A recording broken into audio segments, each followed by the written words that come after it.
Mayor Michael Bloomberg left New York a crippled mess of snow. For 4 days, I haven't heard or seen a plow. And a stinking heap of garbage. It is so disgraceful. The smell, the horrible odor is just, it's abominable, and it's just a shame that New York has to be like this. And that frustration was widely felt.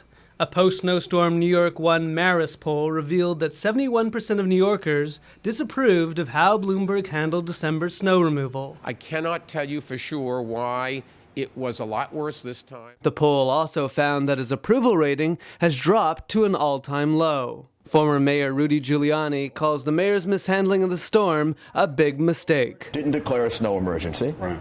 When I think the predictions were a pretty decent amount of snow. As I've said many times, the response to the snowstorm was inadequate and unacceptable. And the consequences were tragic. As emergency vehicles became stranded, 911 calls began to pile up by over 1,000, resulting in several deaths, including Laura Freeman's 75-year-old mother. Freeman blames the mayor. This, to me, was a murder. It's their job to clean the street.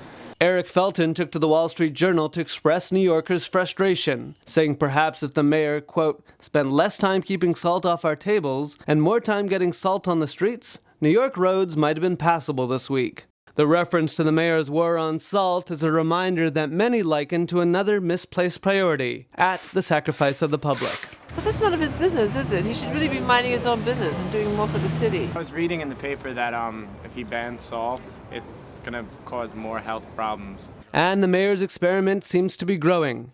New York State considered leveraging $1,000 fines against city chefs, and the CDC is spending millions in taxpayer dollars to fund the anti-salt crusade across the country. That's not the government's business. I think it sucks. People should be allowed to put in as much salt as they want. If I was a cook or a chef, I'd be pissed. Like, this is my menu, this is what I'm laying out, this is what I want to cook, and it requires this amount of salt. New Yorkers can now only hope that Bloomberg has learned his lesson. Prevent any further city shutdowns by spending less time removing salt and more time on removing snow.